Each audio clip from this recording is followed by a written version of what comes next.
Hello, everybody. Welcome to another edition of the Morgan You Know podcast. I am your host. My name is Rod Morgan. Thank you for joining us on whatever podcast platform you choose. Maybe you're watching us on video on YouTube. Maybe you're watching this on video on Spotify or just listening to it. We appreciate you. Thank you so much. Joining me is my cohort in this Morgan You Know podcast, my executive producer, my co-host, my social media manager, the brains basically behind the whole entire operation. His name is James Thomas Jamriska. Jimmy, hello.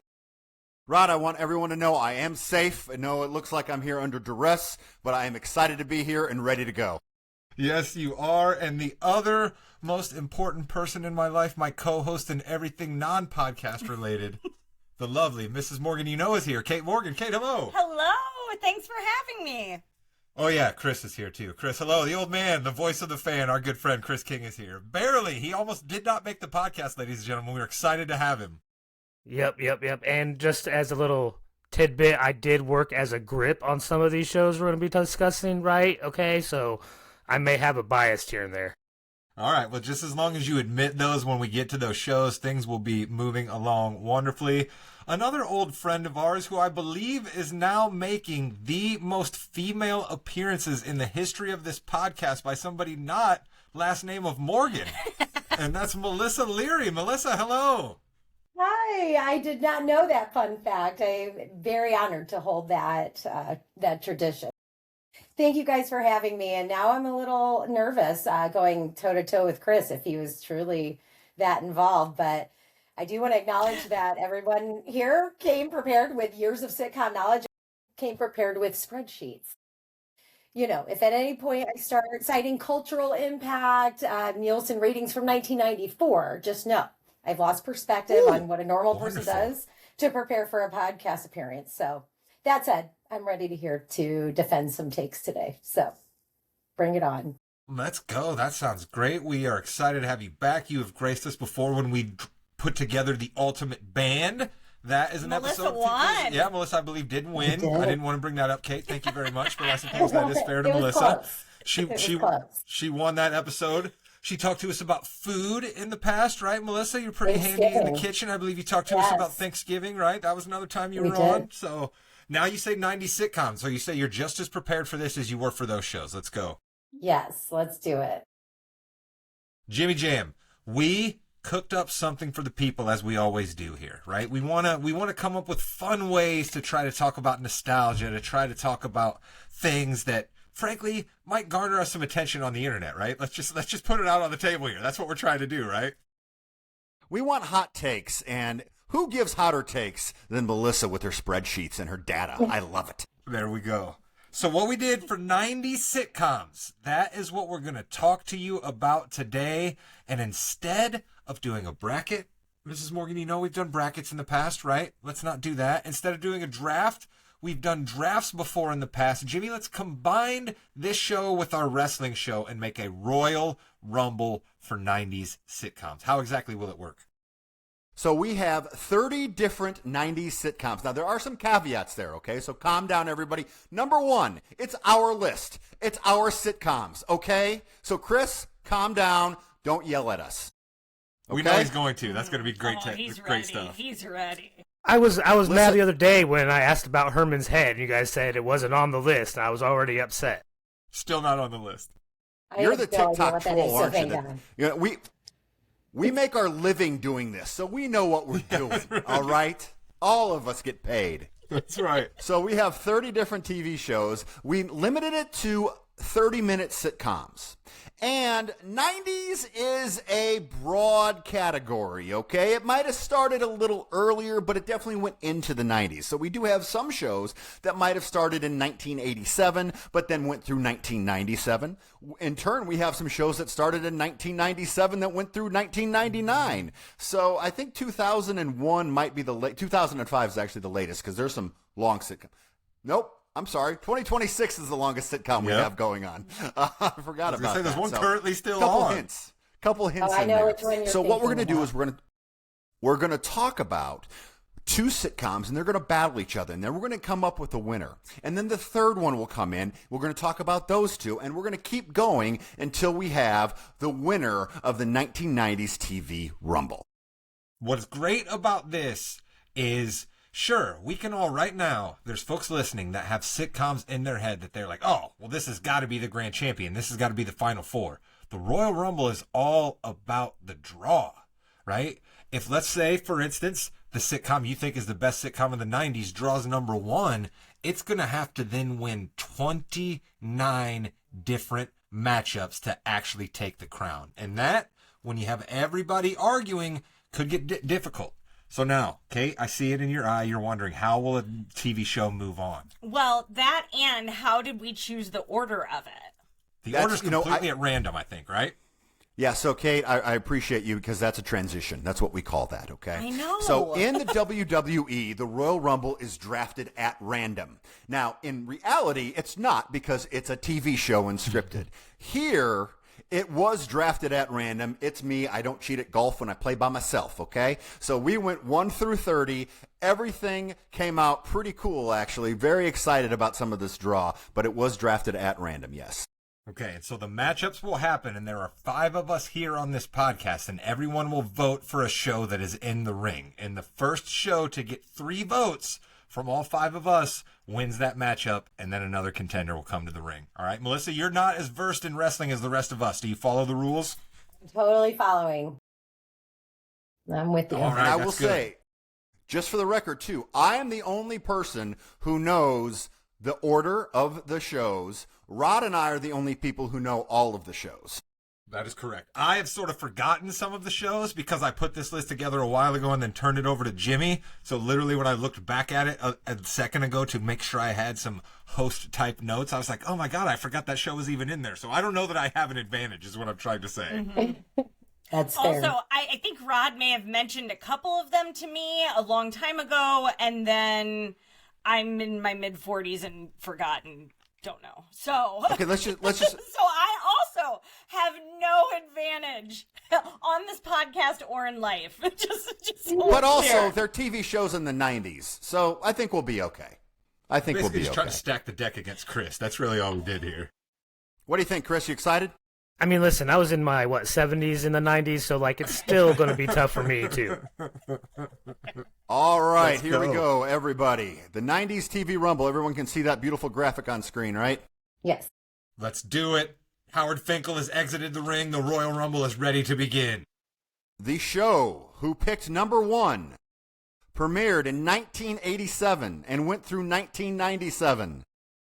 Starring Ed O'Neill, Katie Seagal, Christina Applegate, David Faustino, we have Married with Children with the number 1 overall pick.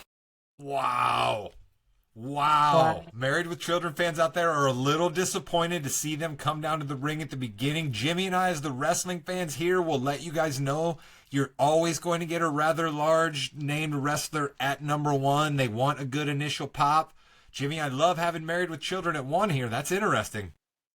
It is. And now, did you know it was the first primetime scripted show on Fox? So this essentially, with the NFL, made Fox a thing. And it was, at the time, one of the most controversial shows around. I thought the writing was terrific. Ed O'Neill, obviously a legend now. Christina Applegate, Katie Seagal have gone on to do many, many awesome roles as well. This is going to be a hard show to beat for sure. Ted McGinley. Chris, were you a big Married with Children guy? Oh yeah, huge, right? And to me, this more than anything else put Fox on the map as far as being a legitimate network, because up until then and The Simpsons, right, you didn't see Fox as a legitimate network. It was only sports and Three Stooges reruns, all right? But with Married with Children, you started getting like legitimate sitcom gold. And it was really a dirtier version of Roseanne, so of course I love it.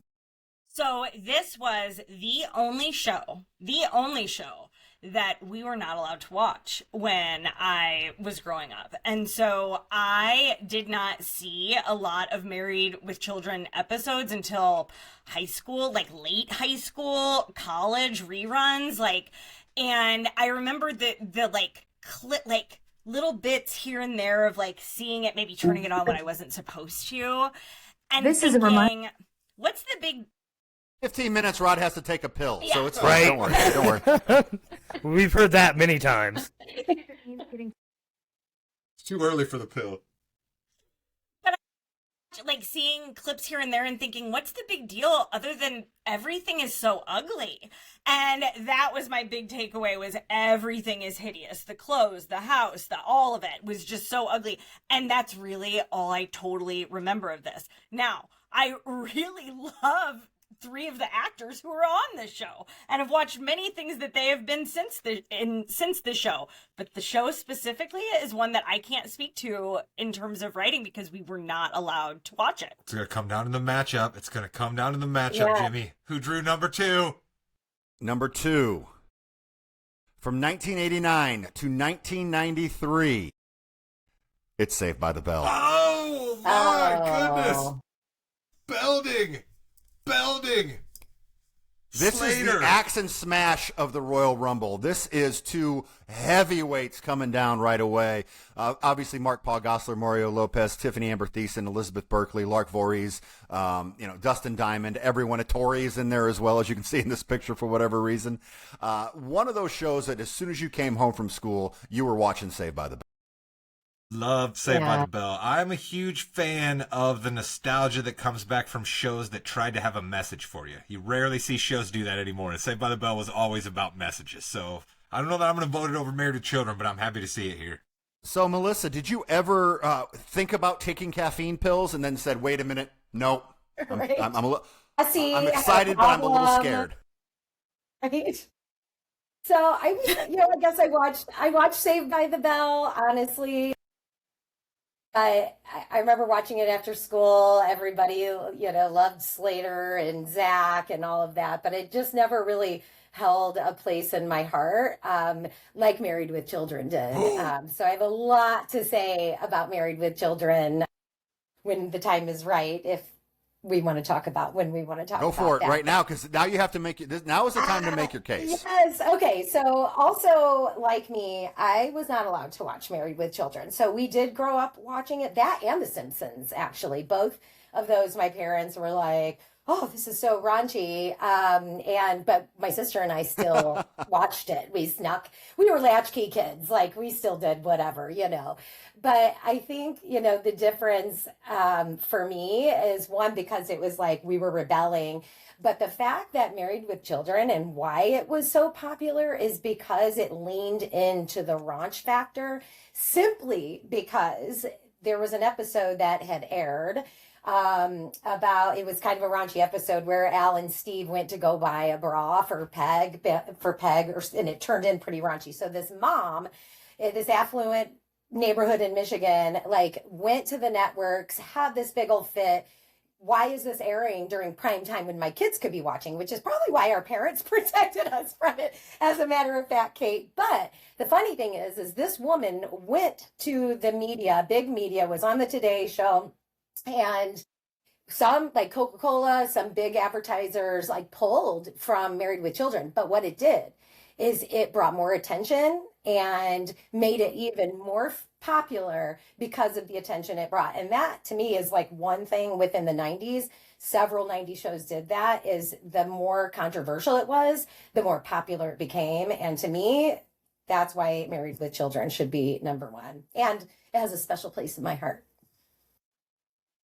I like that. I love that argument, and that's the reason that I would vote Married with Children over Saved by the Bell, because as ugly as Married with Children was as ridiculous as Saved by the Bell was. And even watching it, I'm like, this is nuts. This is fucking nuts.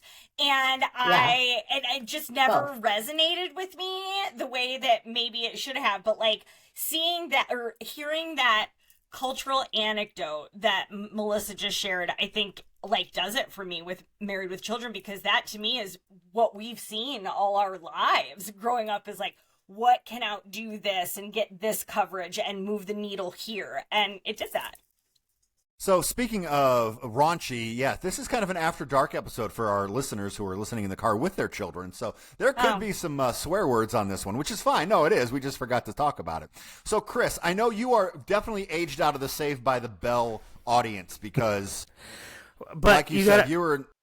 I also like grew up in the middle of nowhere. You only get like 3, maybe 5 stations, so you had to watch Saved by the Bell because that was the only thing that was on TV. So. Of course, I watched it, but it was just ridiculous, and then they get to the college years, and it just jumps the shark. Wow. And Nobody's talking about the college years, okay? We're talking about when they threw a toga party, all right? We're talking about when they got in the ROTC program, all right? We're talking about when they had driver's ed at the school, okay? We're talking about when Zach had to honor Native American culture and win the cross-country meet and honor his dear parted running friend. Zach. Okay. Yes, all right? That's the Chris, other we're not thing. talking about There's the no hope college with years. dope, Chris. There's no hope with dope. Zach only played sports when it benefited the show too. It was so weird to me. No, like Married with Children Because he didn't, was Wow. great. Chris, he had That's he where had my so many vote things is. he was doing, Chris. He was trying to get with girls. He was trying to be a soldier. He was trying to be an actor. He's a star loner from basketball Indiana who imagined all of this in his head. None of it is Okay. real. All right. Here's the We gotta move on. one thing about the Royal Rumble. It's a 4-hour event. I Hit think it. we're going to beat it. I think we're going to beat the Royal Rumble for sure with this. So we have Some Saved by will the be Bell. shorter than others. There's going to be some short ones coming up, I guarantee. And we have Married with Children, 2 heavyweights coming out. So I believe we have 2 votes for Married with Children. Chris, are you going with Married with Children as well? Yes, Married with Children. All right, Rod. I'm going to give Saved by the Bell a vote just because I'm going to feel better about them not getting swept out of the Royal Rumble. Yeah. But I completely I understand think- what's happening here. First of all, you people who, and I said you people who have cable in the early 90s and late 80s. Yeah, wow, fancy. Yeah, fancy. So I wasn't able to watch a lot of these. So I'm going to go Saved by the Bell as well. All right. But so Married with Children goes ahead. And coming down to the ring at number 3, we have. Is it Saved by the Bell the college years? Yes, it is. We have The Nanny from 1993 to 1999. We had Fran Drescher, Charles Shaughnessy, Daniel Davis, and Lauren Lane. This was based on kind of her growing up in New York, and obviously Fran Drescher was known for that voice and that laugh that she had. A show that I didn't watch as much. I know, Chris, this definitely hit your demographic. You had to watch this. Yes, I've seen The Nanny, but it won't be getting my vote this round. I always used to like to think that, I used to like to think there was an alternate universe where the daughter from The Nanny ended up being the daughter from the first Taken movie. I always thought they kind of looked similar and they had similar personalities. And I would just kind of imagine what would have happened if the girl from The Nanny got taken and then The Nanny and Mr. Shaughnessy there would have had to been the ones to go get him. Probably would have went different than if Liam Neeson was the hero. He had a different set of skills. Yeah, he definitely did. Yes, he did. Melissa, what do you have on The Nanny? Anything you remember The Nanny at all? This is one I just didn't do a ton of research on. I remembered The Nanny. Obviously, Fran Drescher, her voice, her laugh, but that's really, I can't add anything of meaning. So I probably won't Shout get out to my Fran Drescher. She's currently fighting against AI as the Screen Actors Guild president or something right now. Oh, that's currently. right. That's So right. she's So, a- is there any chance Married with Children does not go ahead here? No, I'm voting Married with Children. Mm-hmm. Married with Children. I think Married with Children's got a clean sweep. So, Married with Children goes on to face number 4. Number 4, from 1993 to 2004, starring Kelsey Grammer. Oh, what? No, I'm sorry. My fault. That's it. Home Improvement. Tim Allen, Patricia Richardson, Jonathan Taylor Thomas, and Richard Karn. Home Improvement is number 4. Huh? I was Yeah, really so wondering this who one- was going to be the first. Yeah. I got it. Listen, Yeah. I'm not above it. Good I'm job, not above the Rob. obvious joke. That's what a host has to do. So this one went from 1991 to 1999, and let me tell you, Home Improvement was just a staple in the household. Every episode, this very special Goiter episode with Jonathan Taylor Thomas still breaks my heart a little bit. JTT. He's a hottie. You never saw Wilson's face throughout the entire run of the series, which is also a great move. And then Tim Allen, as someone who didn't have, back in the day, we didn't have Twitter, we didn't have YouTube, so we didn't know who these people were when they came out. And just funny and really the Tool Time show, Al Borland, everything was great about this show. Chris, you really like to use your hands. I'm sure you love this show. I was a consultant for the early years of this show, for Al Borland especially. And I continue to go back and rewatch these episodes to see how badly they do at the maintenance and repair work. I love this show. This is going to be tough for me. Jimmy, I like how you said we never got to see Wilson's face. I think another key of this show is that we got to see plenty of Pamela Anderson and plenty of Debbie Dunning as the Tool Girls, right? I think that was each of those had a level of prominence in the 90s because of their association with this show. Yeah, didn't that like introduce Kate Pamela mentioned there, Anderson? JTT. Yes, it did. Sure. Totally Yeah. forgot she was on that, and I love. Yeah, it was Pamela before Anderson. Baywatch. That's Yeah. yeah. She was the first Tool girl. And then Kate mentioned JTT. Like, all the kids basically had their shot at doing, like, Disney movies and whatnot. Jimmy said it ran for 8 years. Like, this was an absolutely humongous show. Like, probably got way better ratings than Married with Children, even though we all talked about how much of a landmark show Married with Children was. Mm-hmm. Our family watched this one, unlike Married with Children, religiously. It's like, I remember, like, vividly watching this with my family each week, and like all of us laughing and just enjoying it quite a bit. And I loved Tim Allen and I loved Al in the neighborhood, and it was just fun. Last thing I want to say about the show real quick, Jimmy, do you guys all remember the first time you heard that Tim Allen was busted for selling cocaine in Detroit back in the late 70s? Do you guys remember the first time you saw the mugshot? I was like, Tim Allen looked like he was a player, man. Take me back to hang out with that Tim Allen. That's what he was arrested for. Yeah, well, and it goes back to the time it was in, because obviously if that happened now, you probably wouldn't get the show, and people would just know about it, or you might get a different type of show, reality show. So we've got to make some decisions here, people. Right. It's Home Improvement. It's Married with Children. I will go with Home Improvement for my vote. I'm going Pokai football. I'm still taking Al Bundy here. I'm also going with Married with Children. Home Improvement had broader I'm going Home Improve. Still.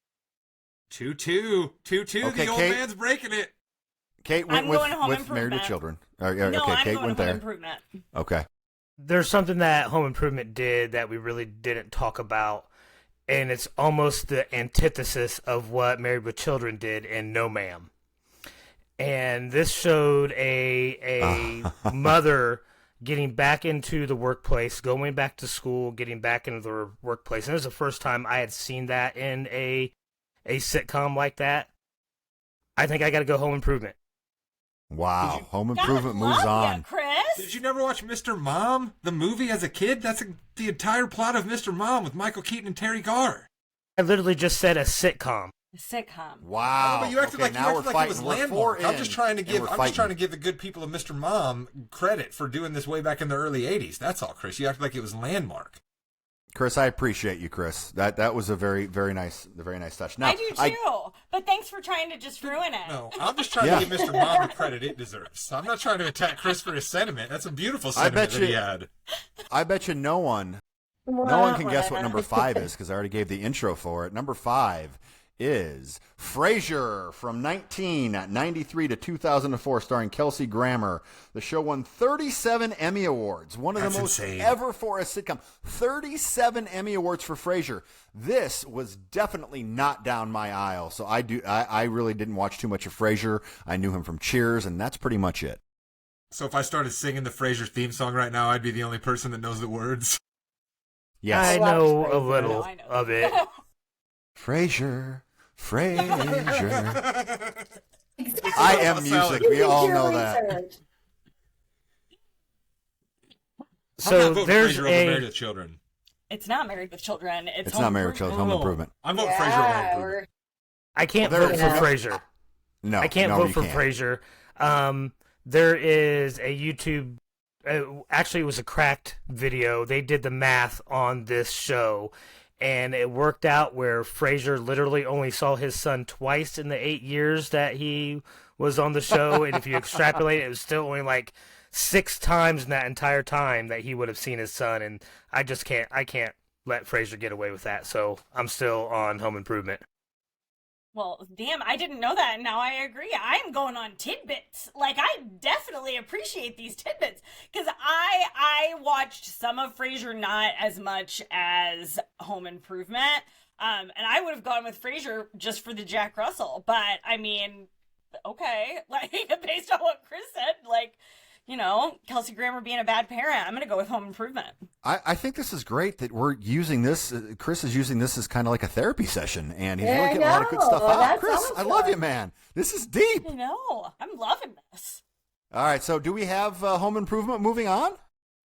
Melissa? Where did we land? Because I think I was a Home Improvement fan, but like, I guess I watched them at different times in my life. I think I was younger when I was watching Home Improvement, and I didn't get into Frasier until like was in my 20s and was watching like reruns. And I think that's probably the difference, is like the maturity level of where I was at that point. But yeah, like there's something special about my connection in watching Frasier. Plus, Kelsey Grammer is Stage Show Bob, and they had a spinoff with Niles, who is also Stage Show Bob's brother. Just saying, they leaned into those characters Sideshow in The Bob. Simpsons. Sideshow. Yeah, Sideshow. What Bob. was I Yeah, yeah, yeah. saying? So, okay, so we have Stage Show? Stage Show. Stage Show. Close enough. I know, So, such Rod, disrespect. I'm know. jealous Rod, of you're Frasier. I'm Frasier. jealous of Edit Frasier. that I'm out. jealous of Frasier. We're not going to. No. I'm jealous of Frasier because Frasier is a pompous radio host. All right, Frasier Crane got paid for how many years to go on the radio and just have people listen to him be smart? Come on, I would love nothing more than to be Frasier Crane. Are you kidding me? I don't know that I want to be actually being a therapist, but other than Every that, time they like, showed listen him to me. give advice, it ended up being bad advice too. He wasn't a matter. good therapist. Chris, it's entertainment. That was the Wasn't point of the bad show. either. Yeah. That was the He point was of a the good show. radio personality, Chris. Show Yeah. me the Chris last hates guy that had Frasier. a decade-long talk radio show, and I'll show you a legend, Frasier Crane, All radio right, legend. so Kate, you are the tiebreaker. Is it Frasier or is it Home Improvement? Oh, it's Home Improvement. Okay, good. Thank goodness, because the show would have Thank ended. goodness. I can swallow I'm about that. to break heel. I'm about to break heel on this Royal Rumble. What's about to happen here, Jimmy?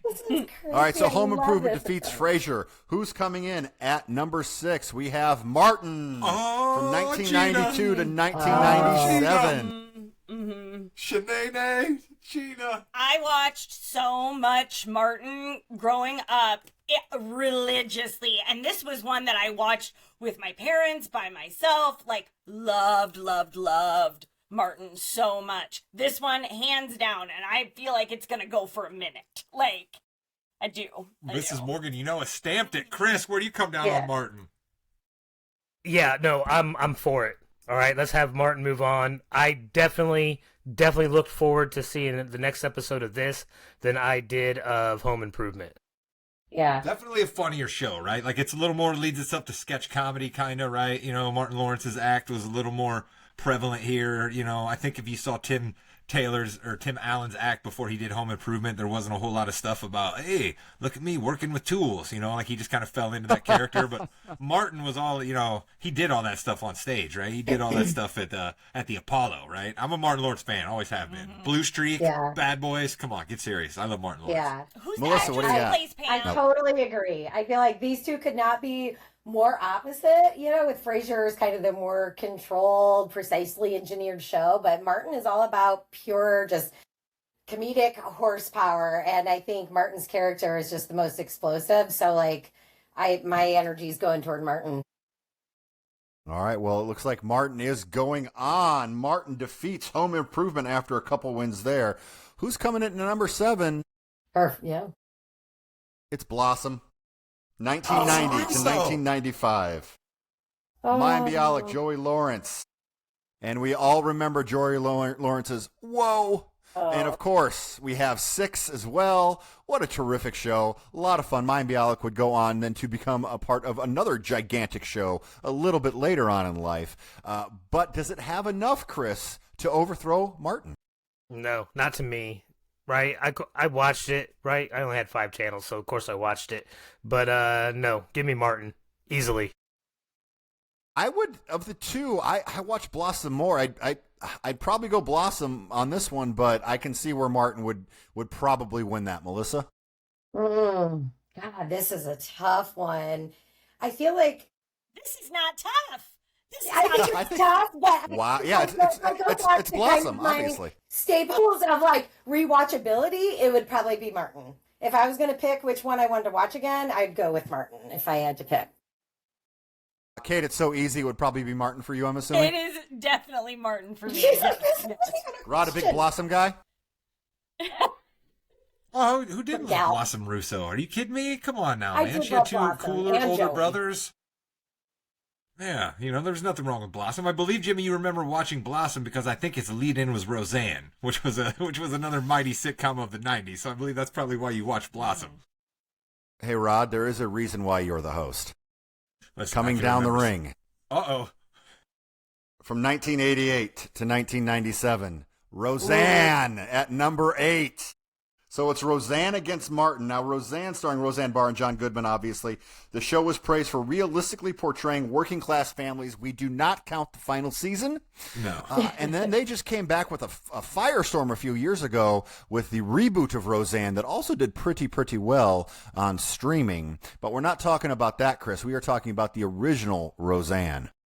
It was pretty close to groundbreaking too, right? Like this was a show that showed a side of life that you normally wouldn't see on TV. Boy, this is going to be tough. You're going to have to come back to me because it's going to be tough for me to decide on this one. This is almost a toss-up even. So this one is not tough for me. I think Roseanne might be my favorite 90s show of all time, and that's saying a lot. The stories that it had, the character development over the years, again, last season does not count, and I just thought it was terrific in all the ways that shows wanted to do special episodes, Rod, but Roseanne really did some really good special episodes, especially some fun ones like the Halloween episodes. Mm-hmm.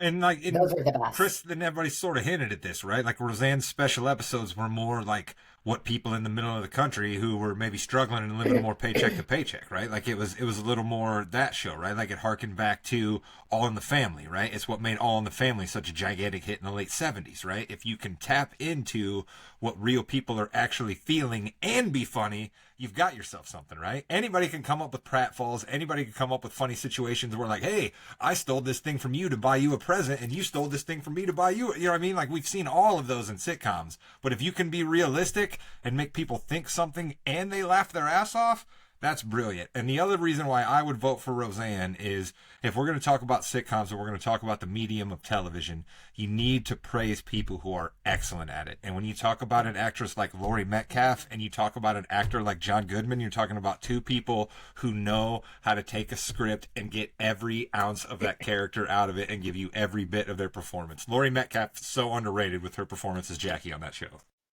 Totally agree. All right, Kate, who do you have? It's Roseanne. I think that this is some of the best writing of a sitcom in the 90s, and it sort of paved the way for storytelling in a really important way. And yeah, taking the sitcom that is all of these like, okay, it's very methodical, we know how we're going to tell these stories, and take them in a different direction that actually resonates with a lot of different people and a lot of people in the country who are going through the same thing. Yeah. In a way that Martin did similarly. So I do want to say that too, but this one because of the writing combined with people like Laurie Metcalf, people like John Goodman, it was exceptional. I would have to go with Roseanne. So we are going Roseanne against Martin still. Chris King, who you have? Yeah, I think I got to go Roseanne too, right? As Okay. much as I love Martin, but definitely Roseanne. And then Melissa. Yep. Hands down, Roseanne for all of the above. So Roseanne moves on, defeating Martin after Martin beat Blossom and Home Improvement. So Roseanne coming in at number 9, another heavyweight, 1988 through 1993. What would you do if I sang out of tune? The Wonder Years at number 9. Oh, boy. Wonder Years and Roseanne is not fair at all. It's not fair. Oh my but God. it happened, and that's what we have to talk it out here, folks. We have to talk it out. The Obviously, Rumble is Fred brutal. Savage, First time we've had a show Danica McKellar. that plays more Go at the ahead. heartstrings than it does play for a laugh, right? First times we've had a show that definitely is aiming more at playing at your heartstrings than it is at a laugh. We want to talk about, we're doing this podcast for nostalgia. Here is a sitcom that existed for nostalgia, right? Like the good people of ABC were just like, hey, Jimmy, Melissa, Rod, Chris's parents, we're going to bundle up this show and spit it out at your parents. Do you remember when you guys grew up? Do you remember all the music you heard on the radio? Remember all the stuff that was happening on TV? Want to rewatch it and watch it with your kids? And all of us were like, absolutely. Because even though Kevin Arnold was going to school in a time that we didn't go to school in, he had the same stinking problems that we did. Love Kevin Arnold. This is a tough one. Chris, this was, I mean, you were in your late 20s during this period.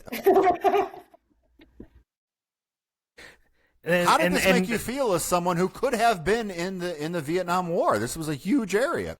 Yeah, like, listen, all right? This was easy for me, this decision, all right? That's not nostalgia to me, the Wonder Years, all right? That's just, like, listen, there was just dark times in my past, and maybe this was one of them. Roseanne, by far, and easily beats the Wonder Years for me. By far. I didn't get into the Wonder Years. I watched it, but... Wow. Oh, wow. No, I'm I don't good. know if I've met anybody who... Okay, so it was too close to home, Chris. I get it. Too close to home with that. This is really tough because I think Wonder Years is also one of my favorites of the late 80s, early 90s as well. But as far as a rewatchability, and I'm going to do that a lot in this as well, I think it's got to be Roseanne for me still. So that's 2 for Roseanne. Melissa, what are you thinking? This is tough, and I was prepared to vote like the Wonder Years, hands down, no matter what it came against, but wasn't thinking about Roseanne. But, both of these shows, are trying to kind of tell the truth about family life, but on opposite ends. Both have serious moments. There's also funny moments. So it's a real tough one. But I'm going to have to go with Roseanne. That's probably hands down my favorite 90s show, and I'll probably battle that one to the end. So Roseanne it is for me. So Kate, let's go back to Chris real quick, Kate. I thought Chris was all about women going back into the workforce because if you'll remember, the final episode of The Wonder Years has the mom being a businesswoman because unfortunately the dad passed away of a heart attack, I believe. So it's interesting Chris didn't go that direction. Don't mess with me. I know so much about so many things. I don't think that plays, Jimmy.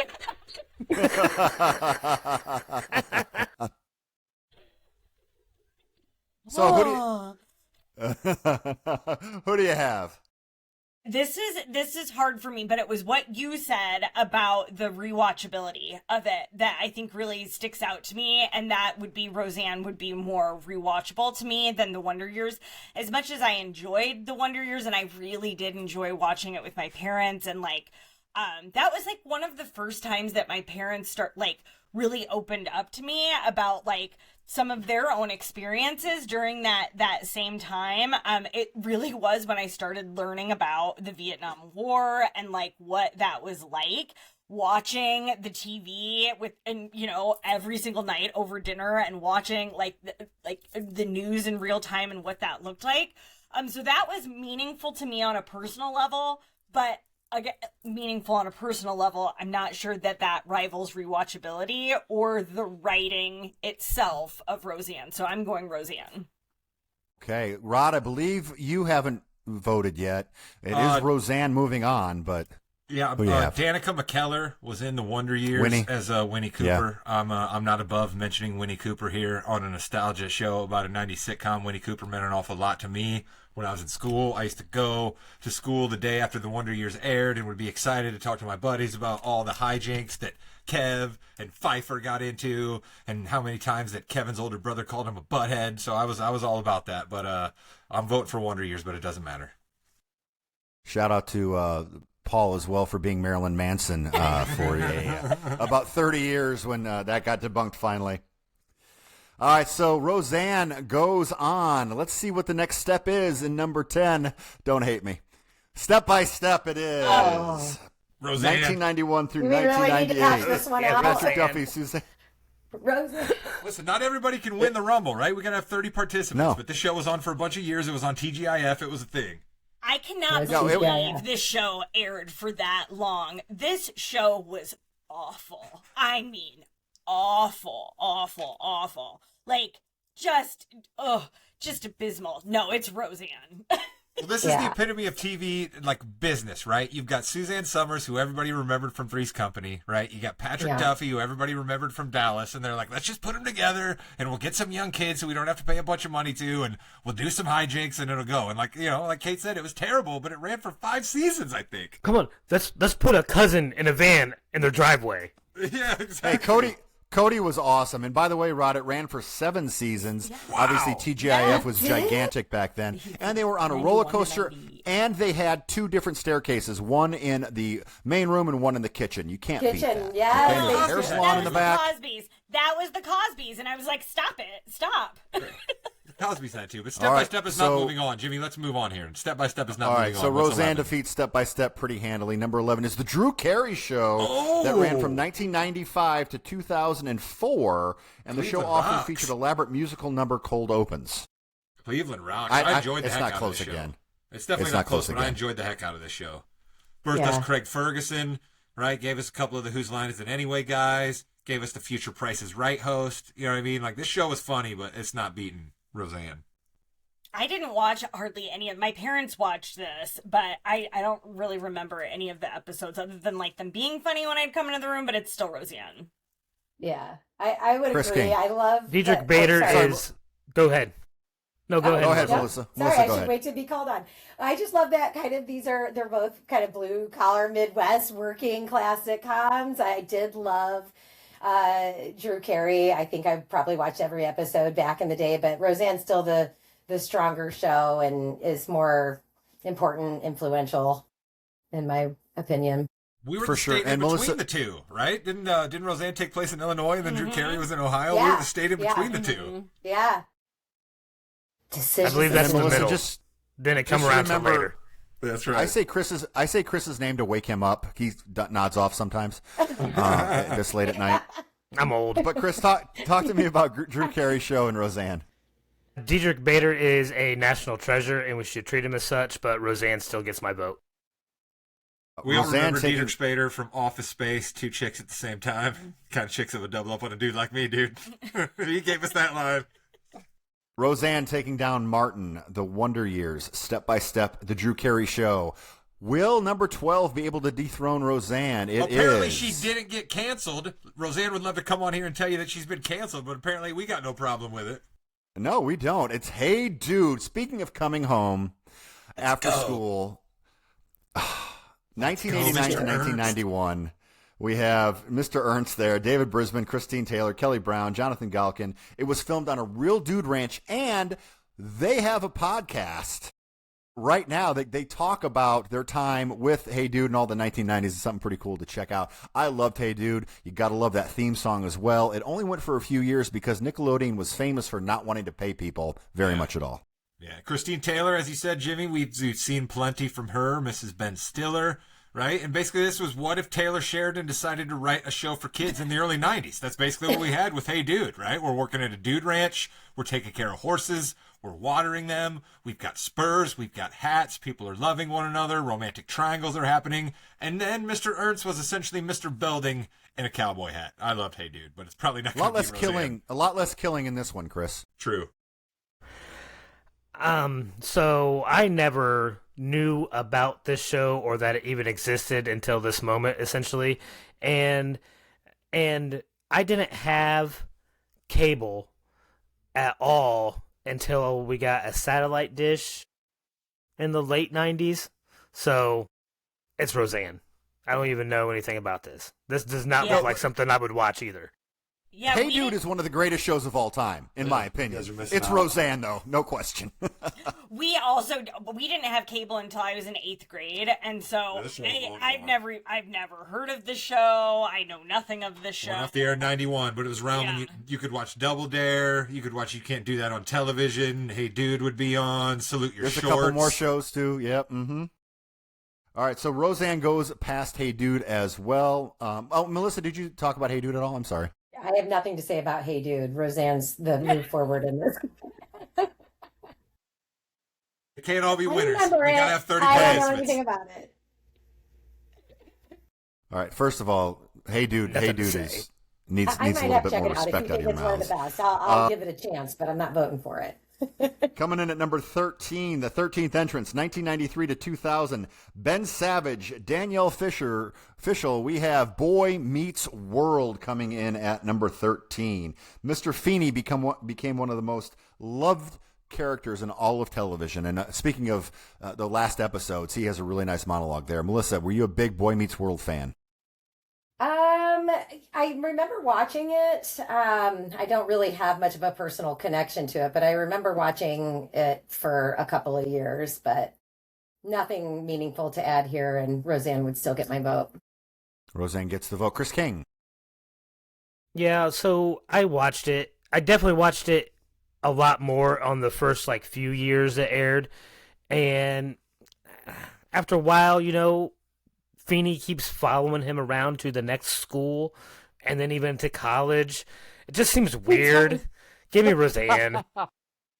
Well, let me tell you something weirder, okay? So, I remember when Boy Meets World was on the air, and I had to have been in 7th grade at the time, and I was at a sleepover.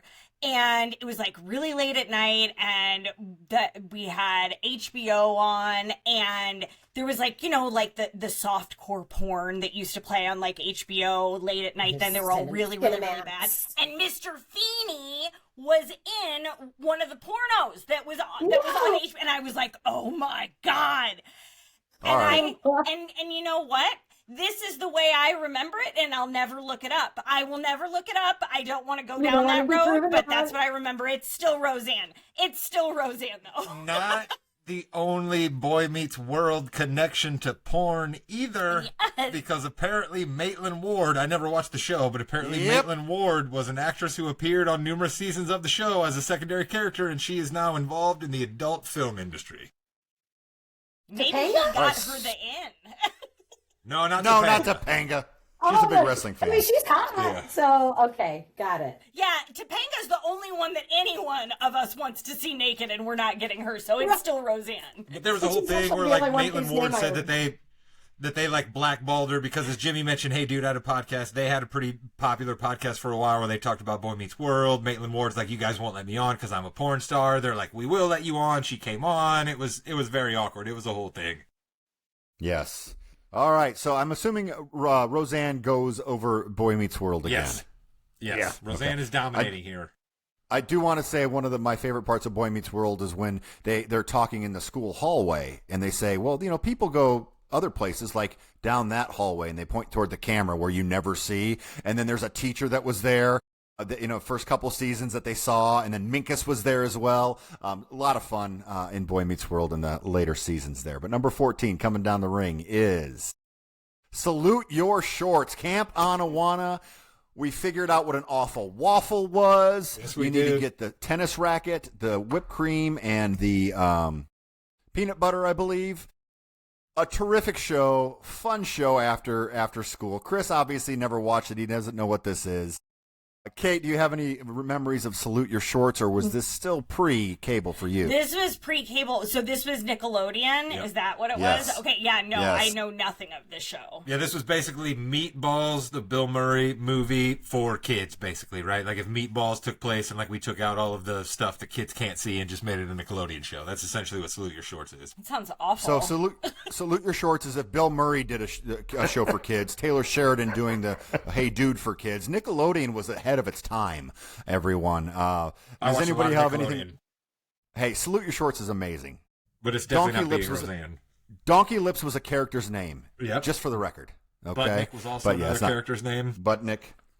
All right, so thank TGIF. Let's go back to TGIF, shall we, for our number 15. So Roseanne is dominating right now. By any chance, can Family Matters dethrone Roseanne? Family Matters, of course, the spinoff of Perfect Strangers, where Harriet, the elevator operator, became one of the main characters in Family Matters. Chris, you had to love this because you loved when you were, I believe, for about a better part of a decade, an elevator operator.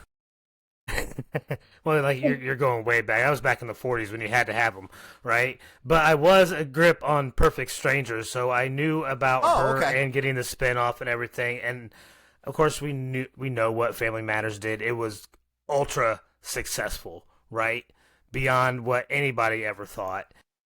But it's still not better than Roseanne. It's close. It really is, because they did tackle some stuff that Roseanne necessarily couldn't tackle. But I think Roseanne still beats it.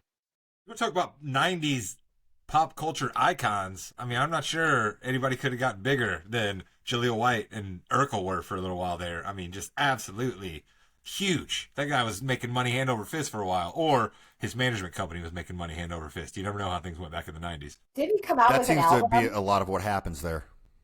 I remember, like, I think he did, Melissa. I think he did. Album, and he was trying to like shed the Urkel persona.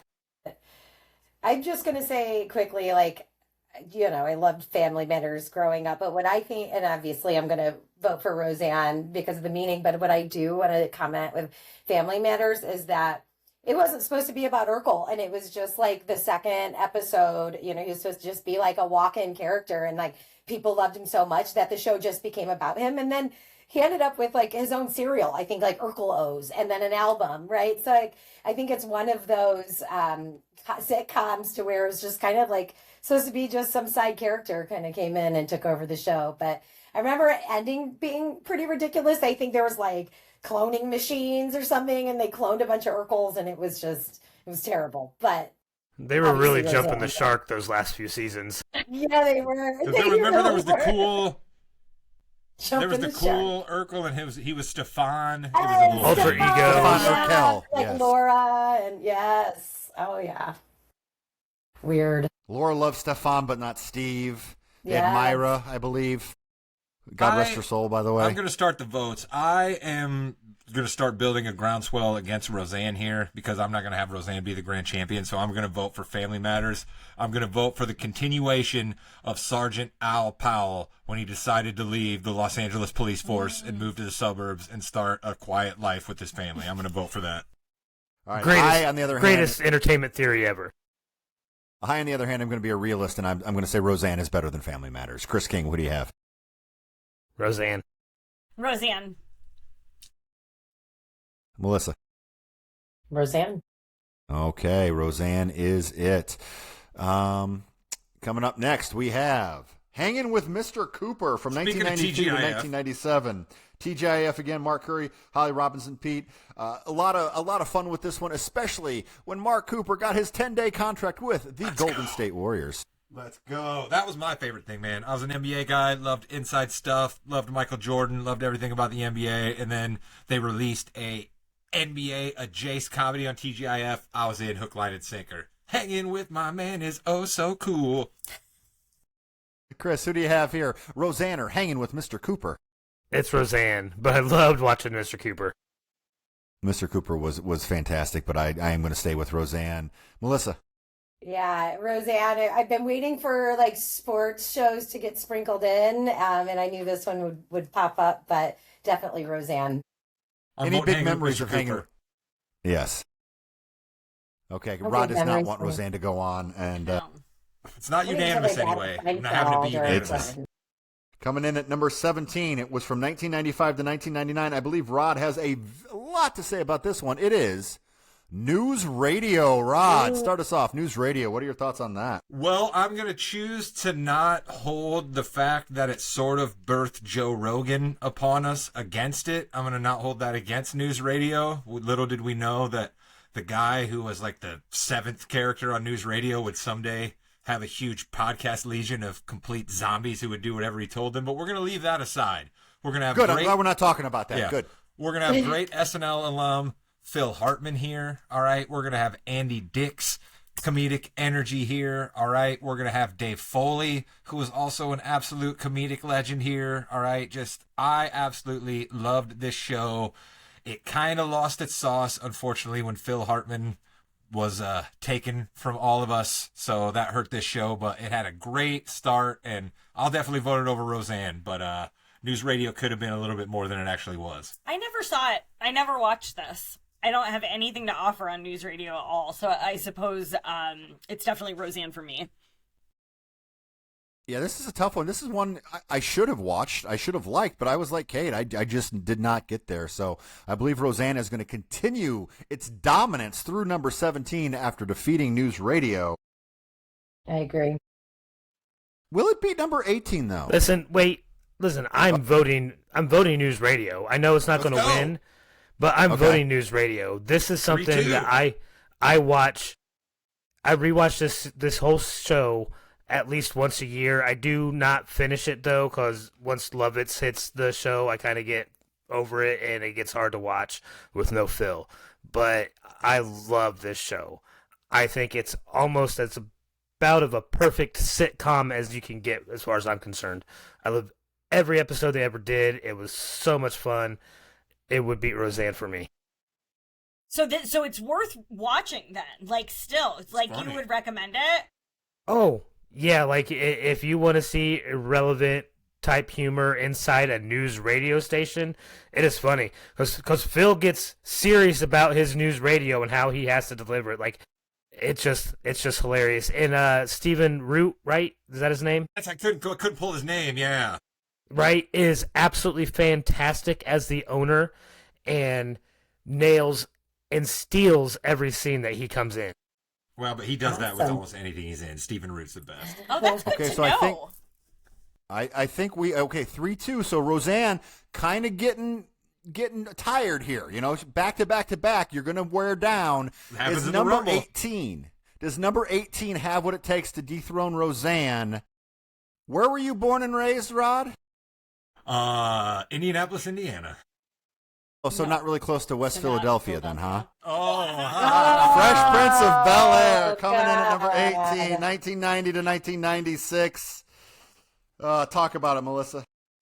Oh, this is tough. So Fresh Prince of Bel-Air, I think what I love is that, there's character building and relatability, and that you continue, to build the characters and you have like a vested interest in them. Whereas like some, juggernauts that are probably going to be in this lineup was just more about like keeping it going and the jokes. But like this was such a favorite. I think everybody has watched every episode of this. So this is a tough one. I need to think on this. I'm going to hear everybody else out, but I kind of want to marinate because, this is a toughie.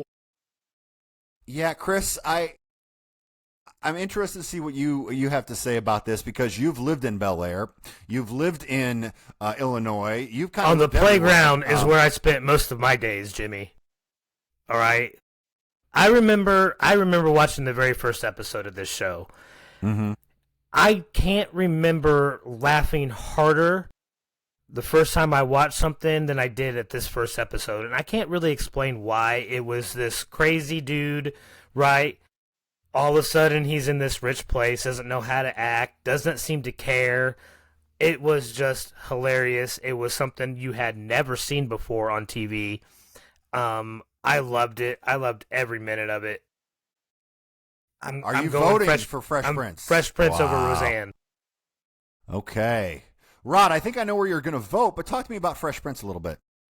Shout out Alfonso Ribeiro as Carlton. Absolutely phenomenal sitcom actor. Knew his place, knew what to do, knew how to bring the energy to steal every scene that he was allowed to be involved in.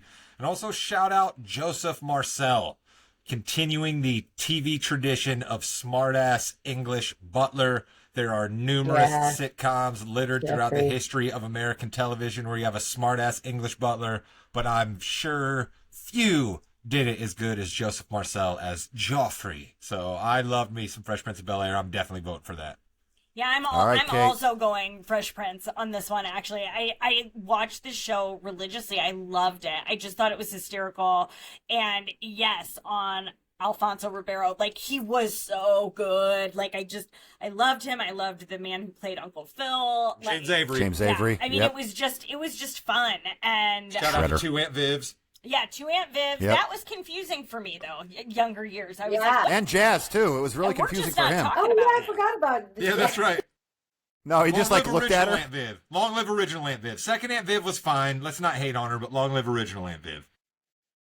Yeah, I'm going Fresh Prince on this one. Melissa, I mean, there's no pressure I here. It's already dethroned our I'm not going to be our mad. Obafemi, if you will, of the. Yeah, I'm not going to be mad with Fresh Prince going on. I mean, joy, charisma, probably a little bit more so the fun factor with Fresh Prince. So I'd still vote for Roseanne because I said I'd fight it to the death, but I've already lost. But I will lose gracefully to Fresh Prince. So you just gave up. Yeah, So your yeah, death no, is the your death death is a is- 3-2 vote. My All right, doesn't okay. count anymore, Wow. right?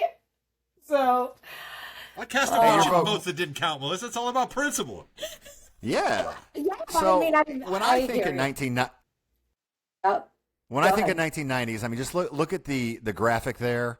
That handshake they went, psh, that yeah. one that was great when Uncle Phil threw Jazz out all the time. And it was the exact same thing. Love that.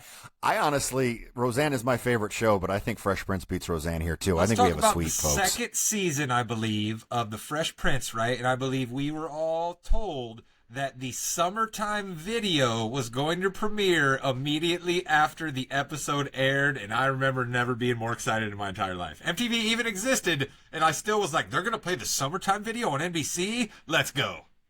Kevin Campbell showed up to take Ashley out on a date once. Fresh Prince of Bel-Air always big with the music scene. yeah, I remember. And all I That's have still to such say a great is- song too. All I have to say is, is. Jeffrey, It still break out stands up. Lucille. All right, here we go. Fresh Prince moves on, defeats Roseanne. King of Queens. King of Queens is number 19. I never Jerry's- saw this show, so I can put that Jerry- out there. I've okay. never seen it. Jerry Stiller is an American icon, always has Yes. been, always will be. This show is worth watching just for him.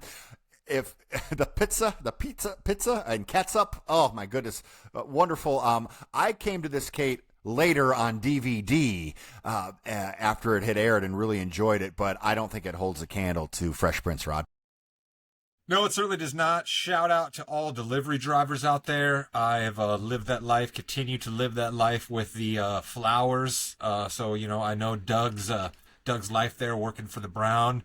But I can't, in good conscience, pass a show along where I'm rooting for it because of its third or fourth character, right? Which is basically what I'm doing here.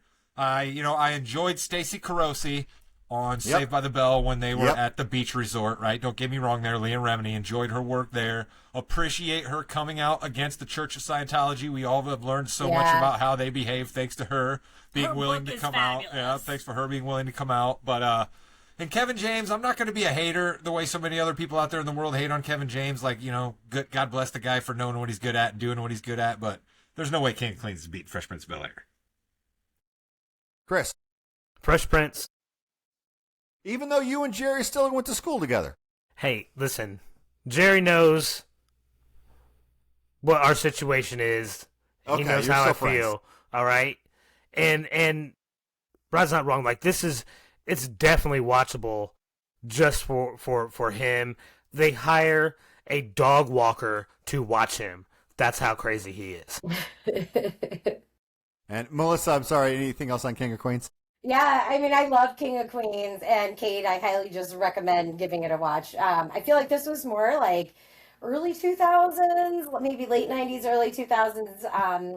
So I guess it wasn't even on my radar to be prepared, but like I did watch this like nobody's business. And King of Queens is proof that America will watch a charming schlub and his exasperated wife like argue about a sandwich for 9 seasons, and they were right to, because it was a great show. So I recommend it. I wouldn't pick it over Fresh Prince, but it's a good one, and recommend watching it if you haven't. So yeah, King of Queens was 1998 to 2007, so it did kind of bridge Okay. that gap a little bit. So the next show, I want to talk about a movie real quick. One of my favorite movies of all time is Seven, because the ending is so dark, and it comes kind of out of nowhere, Oh, I know where this is taking which is us. why the number 20 show, a comedy, has the darkest ending in the history of television. We're talking Dinosaurs, number 20. Oh my god. Where everyone dies from a meteor at the end of the episode, the last show, and the baby's like, what? Just don't die. Not the baby. It's not funny, But it's funny, Melissa. So unprepared for this. So this is where my my bar exam preparation did not go this far. I'm just gonna say. I do remember watching it. This was definitely like on the radar when I was a kid growing up, but I don't have anything memorable. I don't even remember that it ended that way. And now I just want to watch the last episode just to like see what that's You all need to about. YouTube the last I remember episode. not YouTube the last episode. and him in his like high chair, but that's all I got. Not the mama. Sorry. Yep. Not the mama. Yes, I was called not the mama many, many times. Hey, Chris, there's too many caveman jokes for me to make here. My brain hurts a little bit. Any thoughts about dinosaurs? I mean, I love this show. The way they ended it was bonkers to me in the first place. Because it wasn't just the meter though. Like the dad did something that made everything fail on the ground, and then everybody who was in charge ended up wasting everything that would have saved them. I mean, it was a crazy thing. And then they're all just sitting there watching and waiting to essentially die. It is sad and horrible. Awful. Do I have it right that their last name was the Sinclairs for some reason? Yes, yeah, the yes, dinosaur that is family correct. had a name? Earl Sinclair. Earl, yeah.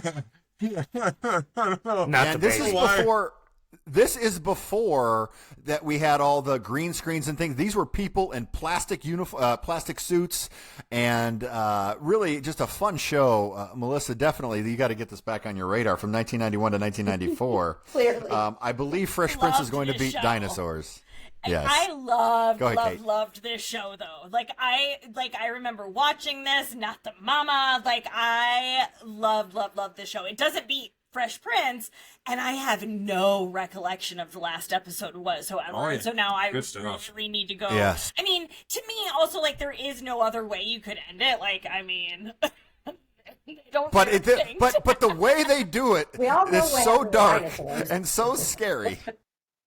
Yes. Also, like, we right, gotta coming be in- honest here. Earl Sinclair's basically just ripping off Fred Flintstone. Like, let's just be, let's just be honest here. Well, yeah, of course. So we can't That's what move it past TV Fresh is, Prince. Rod. We have to rip off what's come before. Yeah, that's what Fresh we Prince did. is Rip there. offs can't win. Is what I'm Speaking saying. of ripping off, this isn't a good transition. 1990 to 1997, we have Wings. All 8 hilarious seasons of Wings. It shared creators with Cheers and Frasier. Didn't really hit that high of a note. Rod, I think you were a big Wings fan, weren't you? Listen, you want to talk about great writing? That's what Wings had, okay? Maybe you guys didn't watch this show, but just because a tree is cut down in the forest and no one hears it doesn't mean it doesn't make a sound, all right? So you had 3 actors at the top of their game on this show, okay? We got Tony Shalhoub. Anybody ever hear of him? Went on to win a whole bunch of Emmys, played Adrian Monk. He was great as Adrian Scarpacci, the Italian taxi cab driver, the only one on the island, all right?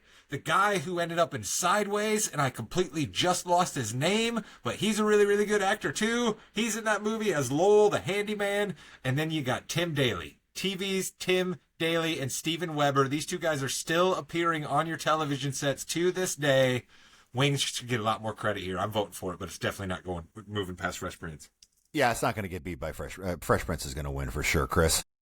Everything Rod said is 100% true. I've seen every episode. I have loved every episode of this. He wasn't just a handyman, Rod. He was also the mechanic for the airline, all right? So I think it was a phenomenal show. It launched Tony Thomas Hayden Shalhoub's career. Church. Thomas Hayden Yes. Church. Okay, Right. but you're voting for Fresh Prince, right, Chris? Yes. Okay, I'm glad. I worried. Anybody Yeah, else want push to me talk about along. Wings? I just want to touch on one thing. Like Rod, Chris, and Melissa know that I have there are various versions of purgatory that I think about regularly, and one of them would be an airport. And there's no way I could ever watch, let alone vote, for a show that just takes place in a small airport. I was once in the College Station Airport in Texas, and I thought, oh my God, this is it. Like, I'm going to die here. This is where I'm going to end up. It was just, I can't. So no to Wings, yes to Fresh Prince. It was pre 9/11, Kate. It was a different time. So is this version of purgatory. Okay. We're learning so much about Chris. You are a 22, dark Jimmy. man, sir. We're getting to the That's numbers great. where if this was wrestling, we'd be starting to seriously think that one of these numbers is going to win the Rumble. Exactly. So we have Fresh Prince moving on. Can they defeat Friends at number there it is. 22? We all knew there were a couple 1994. powerhouses. We knew there were a couple to powerhouses we were 2004. waiting on. This was one of them. I want to start by saying I am one of the very few people in this country who has never seen more than 2 episodes of the show. I've never watched it. It's never been something that appeals to me. I don't know why. I don't know if I missed the mark on sitcom. I don't know. But this just wasn't for me, and so I'm going Fresh Prince just because I've never really watched Friends. And then you get to a point where you don't watch the show, and then you're like, I'm cool. I can just own that as part of my character. It's your gig, yeah. It's it's my shtick. It's your gimmick. So Friends is interesting because it was a gigantic show when it aired. Then the DVDs came out, which made it gigantic again. And then Netflix came out, which made it gigantic again. So this had Melissa, it had a 30-year run here. This is crazy. Yeah, I totally agree. I think my case would be for Friends. I loved Friends. I watched every episode, and I think the sheer durability and cultural saturation of it, it's arguably the most rewatched sitcom in history. Just like you said, it's streaming like it just aired yesterday. It's still getting new fans generations later. I think now if this goes up against Seinfeld, we will have a very different argument, I think. But I think it's just their Friends have the bigger kind of forever, and it's that show that people put on at the end of a bad day. So I just want to say one other thing. Vince, we would watch Friends when we lived in Montana, and I'm Friends is on. It was Friday nights, or Thursday night. We got to watch Friends. And every time I turned on, I don't want to watch Friends. But by the end of that, he was cracking up every time, and I'd call him on it. I'm like, see, you laugh. Oh, no, I didn't laugh. And every week we had that same argument. He secretly loved it, and he would deny it to this day. But loved Friends. I'm gonna vote Friends. Wow, Friends gets the vote. Kate, I'm assuming Fresh Prince because you've never seen Friends? It just has to. But I will also say, now that it's streaming on Netflix, my mom just mentioned to me a couple weeks ago that she started watching Friends for the first time. She was like, Kate, that show's really funny.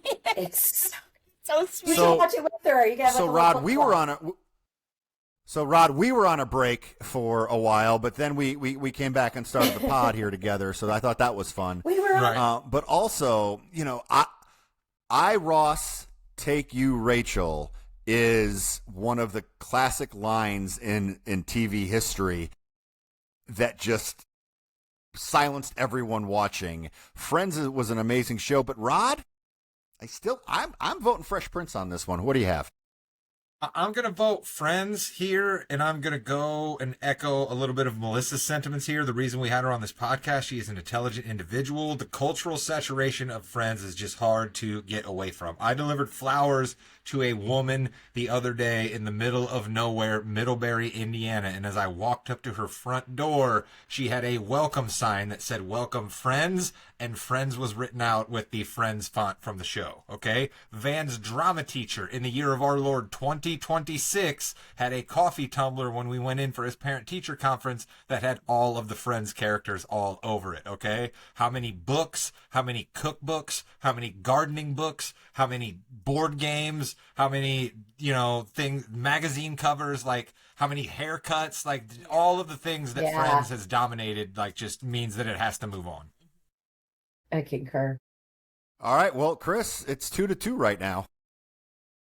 Every single person in the show is a horrible person, and I don't understand why people continually want to watch this show. I am going to vote for the Fresh Prince of Bel-Air. Big upset. Wow. Fresh Prince beating That's Friends. right there. Jimmy right there. Terrible people. I need you to defend yourself. Oh, because wow. I am terrible people.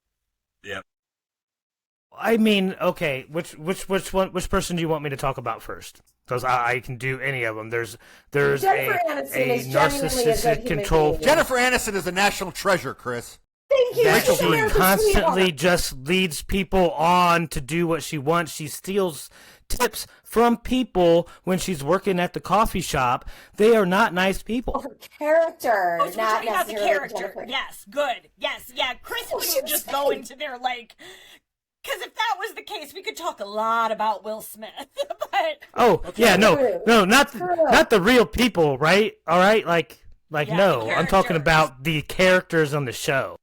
Jimmy, I want to make was sure that great. all of us know what Chris just said about the good people of Friends and see if he says about 4 friends who hang out in a certain other New York apartment. All right, so number 23 coming up next. From 1994 to 1998. Hey, we've got a USA show here. We've got Weird Science. Let's go, Vanessa Angel. Oh, my goodness. You want to talk about Danica McKellar on the Wonder Years, okay? Vanessa Angel on Weird Science, the show coming on the USA Network after I got done watching wrestling. Come on. Yep. It didn't And get that's much better. the key. That's the key right there. Dana McKellar walked so Vanessa Angel could run. Let me tell you on that one.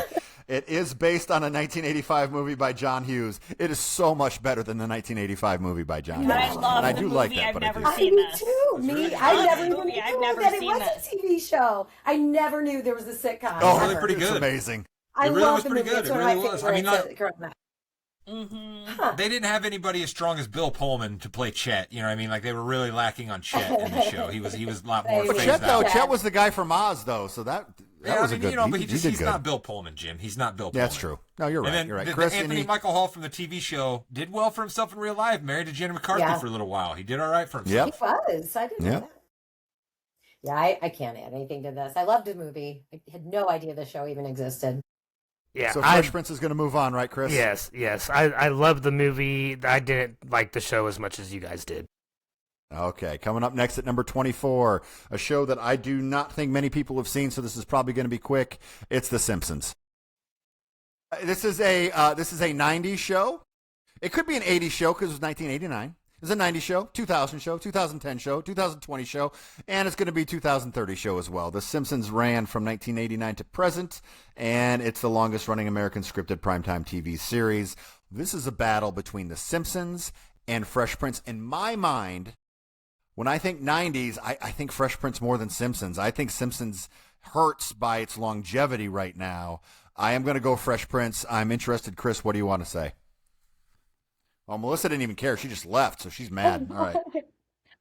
My cat just knocked over my humidifier, just made a big mess, but I'm just going to leave that sit right there. So I mean, this Okay. is just Chris. amazing. Oh, go I ahead, Melissa. think there's not even, like, it's the most acclaimed and longest running scripted comedy in American history. You know, I don't think of it as a 90s show. I think of it as just like something that is just ingrained into us growing up. Also, like Married with Children, this was supposed to be like off the radar for my sister and I, and we weren't allowed to watch this, but we snuck in and watched this as well. But to me, I think, you know, it's not a show that's just been on for 35 years and overstayed. It's about, you know, being the sharpest, funniest, most quotable show on television. And it's just by hands down my vote. Rod, you love trivia. You love history. The amount of predictions this fortunately and unfortunately got right is just uncanny at points, isn't it? It certainly is, and you gotta give a whole lot of credit to the creative team behind this show that realized that they could hook an entire generation through having Bart Simpson be the star of the show for fifth graders like me, and then keeping those fifth graders through the years, and then that same fifth grader, when they became an adult, realizing that Homer J. Simpson and his interactions with Moe and his friends and his hijinks were the reason to watch the show. And so I think The Simpsons, there was only one show that I was... All right, Kate. Unlike Married with Children, we were allowed to watch the show, and it's because I think my parents recognized very early on that it was very smart and very funny, and it still holds up, and it's only gotten smarter and funnier with time, and as Rod says, has aged with us. So, so young feminist Kate identifying with Lisa Simpson, and then growing into Marge and understanding her and all of that. I just think that the show is wonderful. I'm not sure that there's better writing. I mean, and something as sustained as this, nothing, I mean, very little. I'll be interested to see what I choose when it comes up, because we're at 24 at this point, but The Simpsons beats Fresh Prince of Bel-Air. Chris. No, I think The Simpsons have it already. Okay. And Yep, they do. here's what's tough for me, right? I don't quite see this as just a 90s show. You know, Agreed. I don't equate 60 Minutes to a specific decade. I don't equate shows with this type of longevity, whatever they may be, to one decade. What I will say is I don't know if there's a better 10-year span of TV than what The Simpsons were able to do in that 10 years of the 90s. You by far had their strongest seasons of the entire series during those years, I think. Conan Christopher O'Brien. Right? Some of the best writing happened in that decade. And so, yeah, for me, it's The Simpsons over Fresh Prince. I like So what I you said think- there, though, Chris, that you Go don't ahead. give it to any one decade. And I like that you brought up 60 Minutes. And I'd be remiss real quick if I didn't say, because of the moment we're in right now, RIP 60 Minutes. It's kind of a terrible shame to see what CBS has decided to do to that show. Yeah, that's kind of why it was fresh on my head. I mean, it's still called 60 Minutes for now. I Anyway. guess. It's going to, okay, anyway. We have number 25 coming down the ring. I guarantee this is going to easily dethrone The Simpsons. It's Third Rock from the Sun. John Lithgow, Joseph Gordon-Levitt, a very young Joseph Gordon-Levitt, Kristen Johnson, French Stewart. Really a fun comedy all around about aliens coming in and just living the family life. Funny, but let's be honest, Melissa, it's going against The Simpsons. This is gonna happen. Yeah, I agree. I mean, I love John Lithgow. I think it's the most committed performance comedy of the decade. I think huge laughs, weird Nice. premise, but total commitment, and it absolutely worked. And I think that's why everybody liked it and why it's in this bracket. But sometimes the best comedies, is just a brilliant actor refusing to get embarrassed. And I think that's why I like it. I'm still going to pick The Simpsons, but I definitely am a fan of this show. A brilliant actor refusing to get embarrassed is just a lovely, lovely line. I And- appreciate that. This dude was playing villains in movies, all right? Like, he wasn't in comedy at all until he did this. He was a bad guy in movies a Cliffhanger. lot. Yep. He's And the ultimate villain in Dexter. Yeah. Oh, yeah? That was the hard Trinity. So shout out to Third Rock. Shout out to Third Rock, but Simpsons is just it's not gonna be The Yeah. Simpsons. Number 26. This ran from 1989 to 1993, only a 4-year run, but Doogie Howser MD really started the blogosphere, started people using computers. We had a 14-year-old being a doctor. Unbelievable. I love Doogie Howser. This was so Doogie great. Not better Howser than started Simpsons. the blogosphere. That's Yes, a it takeout. did. Yes. That's a takeout right there. Jimmy Jamriska on the Morganito podcast. Doogie Howser started the blogosphere. We all love Neil Patrick Harris. We all love Doogie Howser. How cool would it be to know somebody that was that smart? But there's no chance it beats The Simpsons.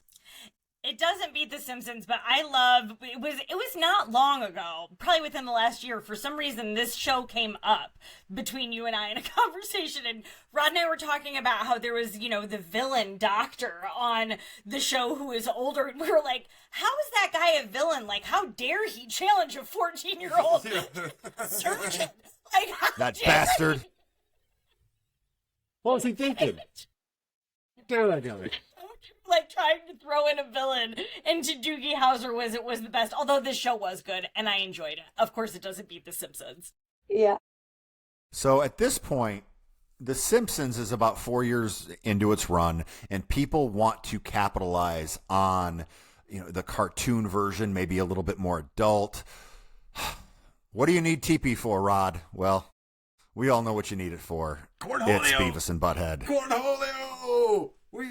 We had to have another. I'm not going to animated- lie. I still say Cornholio and ATB for my bunghole. I say many, many times throughout the year, and I know that's out in the world now, and I said it, and that's fine. I love Beavis and Butthead. You're It is owning not it. beating The Simpsons.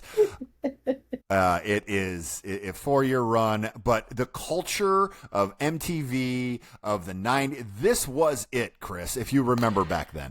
They introduced me to Primus. They will forever have a special place in my heart for that alone. I still can't put them above The Simpsons.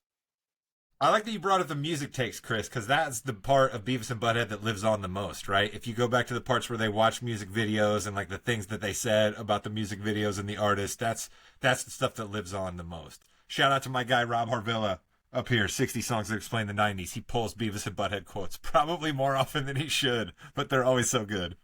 They still do the music videos in the reboot too, which is nice. We have 3 shows left. And there could not be a more opposite show than Beavis and Butthead to come in at number 28.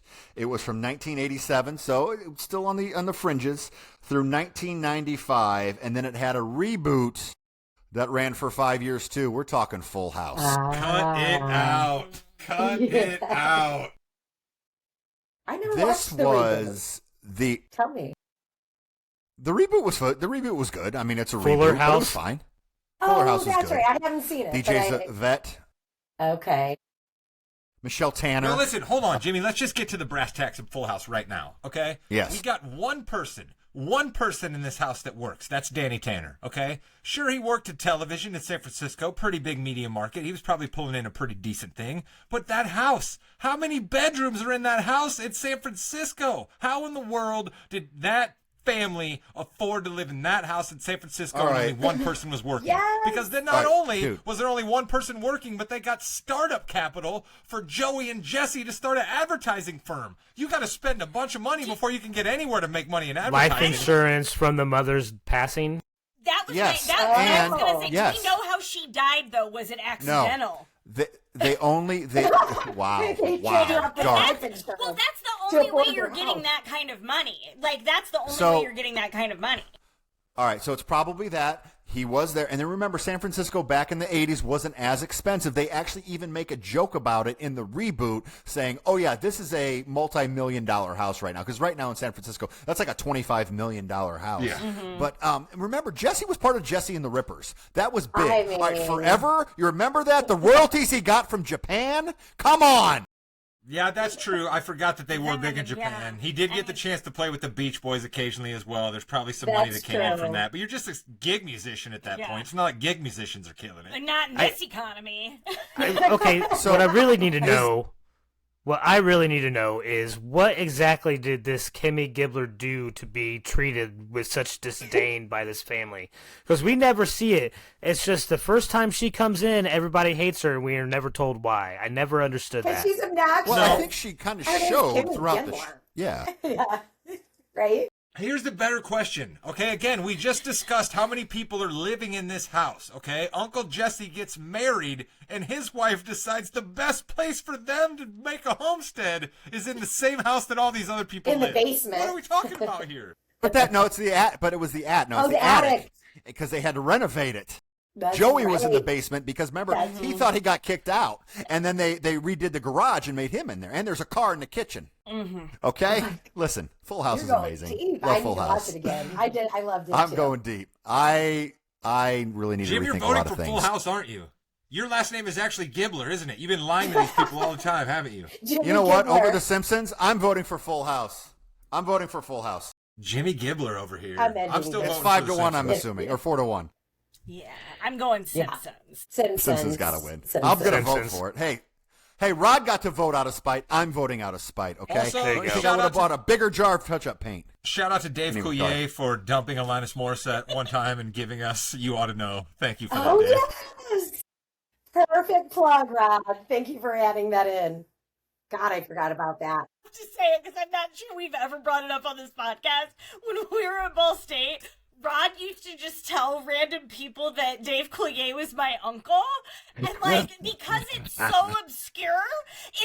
obscure, everybody just believed it. Like, I just went along with it. And, like, I'm a terrible liar. And I just, It's like, so yeah, good and I because- just kind of walk away. It's not like he's famous enough that you really would have had to like prove it because nobody really cared that much.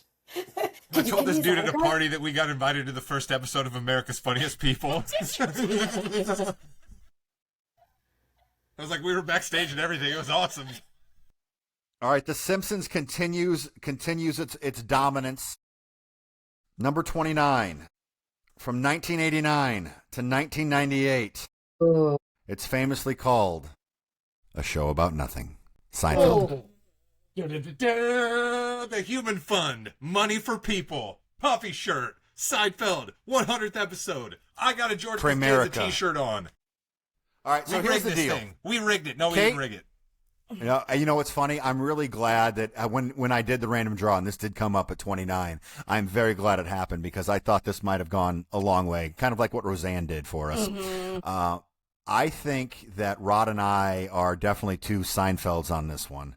I'm interested, though, in Kate's perspective, Melissa's perspective, and I guess whatever Chris wants to say. Kate, what do you think, Seinfeld or Simpsons? So I love Seinfeld. I have an annual blog dedicated to Festivus and airing my grievances, and it's an annual tradition in this house. I think this show is brilliant. I just think it's absolutely hysterical. It doesn't, I don't know, like there are situations that come up today that about little arguments, little nitpicky things that like could be a full episode on Seinfeld. I think I'm going to go back to something that Chris said about The Simpsons and that it didn't define just the 90s for him and that like The Simpsons just is. And I agree with that. And then when I think of sitcoms, I think I have to think of Seinfeld over The Simpsons. So my vote would be for Seinfeld. Well, I think Seinfeld is going to go ahead. Melissa, please tell me you've never... Yep, George's... Yep. Yeah. Jimmy's voting for Seinfeld. Jimmy voted for Seinfeld. Jimmy jumps real high. Jimmy loves Seinfeld. Yeah, Seinfeld is the most influential sitcom of the decade, full stop. I think there's a difference between that and everything else in the bracket where, other shows gave us characters that we loved, but Seinfeld gave us concepts that we still use, like there's double dipping and yada, yada, yada, and close talker. Like those are things that we say and we don't even know that it came from Seinfeld. Regifting, Festivus, just like you said, Kate, like it didn't just make us laugh, it added words to how we actually talk. And, to me, that's not a sitcom, that's like an operating system. And the characters, you hated them, but you loved them. They broke every rule. It will always be a classic. And I hate to I knew I would end up picking them if we got this far with Seinfeld's, but I'm going with Seinfeld. I have to go with them. Who is not wearing the ribbon? I'm wearing the ribbon. He is wearing the ribbon. Who? Why are you not wearing the ribbon? Chris, are we going to go 5-0? Can the Simpsons be taken down by Seinfeld? Well, they are getting taken down. Yes. I'm still voting The Simpsons because The Simpsons mean more to me than Seinfeld does. I don't want to cut his mic. I don't want to take anything from Seinfeld. If anything, you all should understand that Art Vandelay is a big inspiration to me. All right. I do. Yes. Tell me, Chris. But here's something that so I kind of find Chris. I find odd. Vandelay. There's three great actors right here, and I think they did their best work in other things other than Seinfeld, which is still kind of crazy about when this show is as great as it is. Where'd Michael Richards do his best work? UHF? Problem Child yes. Too? Stanley Spadowski on UHF by far. Problem Child. I also all right. I Seinfeld defeats The Simpsons. Oh, go ahead. Go. Yep. Jerry, they walked away at number one, and most sitcoms don't do that. And NBC reportedly offered $5 million an episode for another season, and they said no, and they walked away. And they left on the high, although the last episode was weird and they're all in jail and whatever. But I think that they just we don't want to ruin it and we don't want to dig it in the ground because it could have, and we've seen a lot of sitcoms do that over the years. So kudos to them. Jimmy. $5 million an episode. Crazy. Jimmy, what's George Costanza's ATM passcode? Well, let's see. He's a simple man. It was something chocolatey. He's got a sweet tooth. He's got a sweet tooth, liquid, Bosco. Yeah, that's it. That's the one. Kramerica Industries. All right, number 29, it was Seinfeld. I can't wait till people yell at us because they'll see the number and not know what the number means on the breakouts. The final entrant in the 90s Rumble. Can it defeat Seinfeld? Is Everybody Loves Raymond, number 30. In there, it ran from 1996 to 2005. Many stories were inspired. Listen, had a great run. I was never a fan of that. My parents love it, but I don't think it has a chance to beat Seinfeld. So I'm taking Seinfeld to beat Everybody Loves Raymond. Melissa. Yeah, like I loved Everyone Loves Raymond. Like I watched this kind of later, and I started kind of watching once it was syndicated. But I think it's a very relatable show. It's probably the most relatable compared to probably, some of the crazy things they get into in Seinfeld. There's no gimmick, no high concept, no catchphrases, just a guy and his wife and his parents. And, it's a good show. It turned domestic tiny things, into full-blown marital warfare, and it was great. Like, it was just a really good show, good writing, love Ray Romano, love every character, like, outstanding comedy. I'm glad to see it here. I'm just sad it's going up against Seinfeld, because I still have to, hands down, go with Seinfeld. This is a very good show. This is a show that's better than anybody gives it credit for, right? This is one of those shows that I think people think about as being like a show that, this is just one of those schlocky, CBS shows. Like, nah, this show's a little bit better than you realize. Brad Garrett's at the top of his game. Peter Boyle at the top of his game. You know what I mean? That's a young Frankenstein we're talking about there, right, babe? A real man about town. Yep. Real man about town. And Doris Roberts. That does it for the 90s TV Rumble. Seinfeld is our winner. Do you think we made the right decision, Chris? Do you think how it came out, Seinfeld should have won and did? Yeah, listen, they had a great draw coming in at 29. Like, let's not be like, that's what you have. Yep, big time. Roman Reigns come out when it's the Rumble. He comes out at number 29, so he can have an easy path to victory. But it is probably the best show of the 90s, maybe at least one of the best shows of the 90s. No one's going to argue with that, so. Somebody will. Well, somebody's definitely going to argue with it, and they're going to say that we missed some shows. Melissa, I'm sorry, Kate. Melissa, I know you did it. Somebody's got to come in and say, "Hey, dude, should have won it all." It's a little wild, a little strange when you make it home out on the range. Hey, they're my people, Melissa. Stop it, Melissa. And all of your strategy and all of your research. Was there a show that you thought was going to be on here that wasn't? Actually, I was prepared for some more sports. I was shocked that Coach didn't come in to play. Like, I thought for sure you guys would have brought Coach in. Late stretch. Yep. That was a real good one. Yeah. Love really? Coach. Yep. Yeah, there were a couple. I think Will and Grace, Spin City, Mad About You. There's definitely some good ones that, like, even like Living Single, Moesha, Sister. Some of those ones I was, prepared for. But I think at the end of the day, we got it right. The bracket got it right. We had nostalgia, we had heart, we had comfort picks, crowd pleasers, and at the end of the day, the show, was Seinfeld, and it hands down, that's the champion, and it's worthy. Well, Rod, you never know what can happen with a Rumble. We could see a sister make a surprise appearance in an early 2000s Rumble coming up. That's right, we could. And listen, we're just gonna have to let everybody go, and I don't even really work here. Well, that's what makes it so hard. And that's a classic line from Seinfeld when Kramer got fired from his job down at Branton Leland. And with that, you've been listening to the More You Know podcast, the 90s TV Rumble. Tune in every week. We usually go live on Facebook, Twitch, YouTube. We've got really every social media account you can think of. Thanks for listening. And Chris, take us home. Like, comment, and subscribe. Goodbye, Internet.